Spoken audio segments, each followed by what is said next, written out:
who want to represent you on school board. Oh, excuse my voice there. We have Chris Varwig, who is, I'm going to give you Chris's resume in just a moment, but a candidate, really active out there, just doing lots of things, and she's smiling. She's like really this happy person. It's amazing. It's really nice to hang around. And we have Mr. Perry Lefevre. Let's take a look at the resumes if we can. Excuse me. There we go with Chris is a graduate of Eastern Michigan University. She's a former TPS parent, significant experience in the TPS system, including president of the Parent Congress, organized a ton of events and a lot of community. I mean, like you're just all over, and a silver medal award winner at TPS. I have that award too. That's pretty cool, isn't it? It is very cool. It's an exclusive club. It really is. The silver medal award is given to those folks who are deemed to have contributed a lot of time and energy and who are committed to the TPS system. So yeah, it's really cool. Thank you so much. And then we have Mr. Perry Lefevre, who is also a TPS parent, a teacher for 28 years in both Texas and Ohio, a social studies teacher at Northview High School, president of the Sylvania Education Association, which is their union, and we'll talk about that in just a bit. And also president of the Arlington Neighborhood Association. I don't know how you guys find time to do all this stuff. Really, it's you're really busy people, but those are the kind of people that we need on Toledo Public Schools. So I'm going to ask you both. Perry, let's start with you. Why have you decided to run for this position? As a 28-year veteran of the classroom and of TPS parent, resident of Toledo for 25 years, I really feel that I have a skill set that I can make a difference. My involvement through my neighborhood community association has really got me interested in giving back more to the community, but my skill set is in education, and I really think that's why the school board is the proper place for me to really give back to the community. Okay, what about you, Chris? Well, I'll tell you, you know, I started out with a Kleenex in hand, my daughter's first day as kindergarten mom, and you know, from there I've really been involved in the district, whether it was a president of the booster group, a PTO group. I've also created events within the district, and I've been able to network within the district. So I have great working relationships with administration, with teachers, with parents from across the district, and now it feels like it's the right time to progress and move on to the school board. I think I can make a difference there. Okay. You know, one of the issues, and I'm interested in hearing your point of view on this, I think one of the most difficult issues facing the school board this year, just in terms of its sustainability, the school system in terms of its sustainability, is the need to pass this levy. Right. And there have been year after year with levy after levy. And your position on the need to pass this levy this year is what? Considering that you have a community who's saying, how much more can we give? Well, this the tax base is shrinking. The renters are not paying into the tax base. So it falls on those same few people over and over again. Perry? Well, I just want to say we have to emphasize this is a renewal. Ohio is a unique situation in which we vote on these levies and we have to renew every time our property values change. And so this is not really representing any new taxes on the community. We have to have this to stabilize the funding for the school districts. If we don't stabilize the funding, there's no guarantee we can do anything as far as improving the schools. We're losing money to other schools, charters, privates through vouchers. This funding is inconsistent for public education. As I think if I can, I am a social studies teacher. There is a Nobel laureate economist at the University of Chicago named James Heckman, and he's come up with an equation essentially saying for every dollar we put into public education, we get $7 back in savings to the community. That's through lower teen pregnancy rates, lower dropout rates, higher graduation rates, and lower incarceration rates. This is important that we support our public schools. Yeah, I would agree with that, except I presume that his premise is based upon a financially efficient system to begin with. And I think that the perception is that the system is not financially efficient. And that would be the reason for the continued, because we hear that a lot. We hear we've got to have this money to stabilize or we're going to cut. We've got to have this money to stabilize or we're going to cut. So. Sure. Well, Yeah, actually, I will tell you, not only am I for the renewal levy, but I am part of the steering committee for it.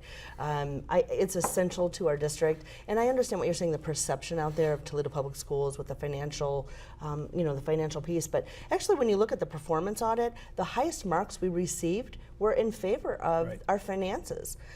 We've taken care of business, and we have an open book policy, so everyone can see, what we're spending and where we're spending it at. The renewal levy is essential. We need to have this. And if we don't have it?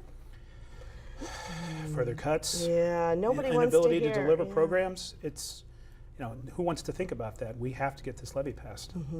You've got a really big sell job to do to this community, I think, Absolutely. in order to get that done. What would you do differently, both of you, than what's happening now? No, let me ask that differently. What would be the first issues that you would tackle, both of you, Chris?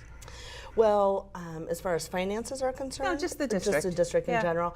To be honest with you, I believe that we need to sell our district, and what I mean by that is that we do not do a very good job of promoting what we have. We have phenomenal programs. Kids are excelling; they're doing very well. We have great teachers. And we don't do a very good job of promoting that, and we need to do a better job. Look at how many people across this district have gone to Toledo Public Schools. My goodness, we have a mayor that has gone to Woodward. So those are the type of things we need to do a better job of. They have a commercial out right now. They're promoting those type of things. Kids, they want to see those role models. Yeah, Perry? Well, and Chris and I are obviously on the same page as far as this goes. We need to promote the district. Dr. Durant is promoting Toledo Proud. How can we not support the public schools? They are a reflection of our community. What I like about Toledo Public Schools that is like the big secret for some reason is really the incubator for education that it has been or it has become. You've got the gender-specific academies at MLK and the Old West End. You've got the STEM Academy at Chase. You've got Toledo Early College High School at Scott Park. You've got the Toledo Technical Academy at the old DeVilbiss building.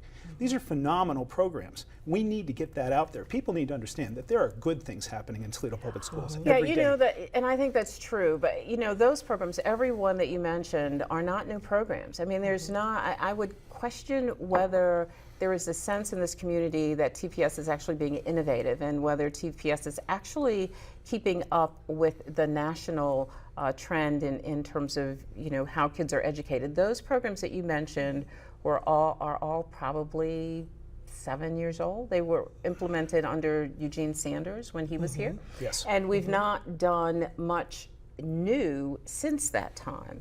And I think that helps to make people concerned about whether public education is really the best place for their dollars. Well, and I'll tell you actually, right now, early high school options for our 7th and 8th graders, that's something that's new, and it's part of the transformation process. Were there bumps in the road along the way? Absolutely, but I think we're going to get there. For example, at Bowser High School this year, we're going to be offering guitar lessons, junior rebeliers, some additional arts programs. Those are things that we need to take a look at. We're offering additional classes, and it's not costing the district additional dollars. So they're being very creative with what they have. Are either of you familiar with the Schools as Hubs concept that's being supported by United Way, pretty aggressively, and they've got some great staff organizing these programs, which are designed to make the schools more a part of the neighborhood. Good idea, not such a good idea. What do you think? I think the schools are always part of the neighborhood. You cannot not have them part of the neighborhood. They are a focal point of all of our neighborhoods. Arlington neighborhood is focused on Arlington Elementary School. We interact with them. Every one of our children has attended there. We've been involved. I think the hub idea is perfect. It's exactly what we should be. The schools, I had a principal years ago who said the schools are the flagship of the community. Well, we are all part of that fleet, if you will, if you want to stay with that analogy. But the problem is, somehow there's a disconnect. Perhaps it's because people move around, people aren't sending their kids there. We're losing that as a hub for the community because the people who live right around the schools are not attending that school. So. Okay, what do you think? I agree. I'm a big fan of the hub program. I think that it's essential, especially in a lot of the like the Scott community and Robinson community. I mean, the parents, they like it. They like it. I think it's a very positive approach to engaging the community. Yeah, yeah. You know, we're almost through this first segment, and so I think I'm going to take us to break, because when I come back, I want to talk to you all about the emphasis that you would put on those schools that are underperforming. Obviously, there are some schools that have traditionally been underperforming that are just skyrocketing in terms of performance now, but you know, there is still a problem with graduation rates, still a problem with kids of color not getting through the system the way they should. Would you guys think about that while we're Sure. at break? We'll come back and we'll talk about it. We'll see you back just on the other side of this very, very short break.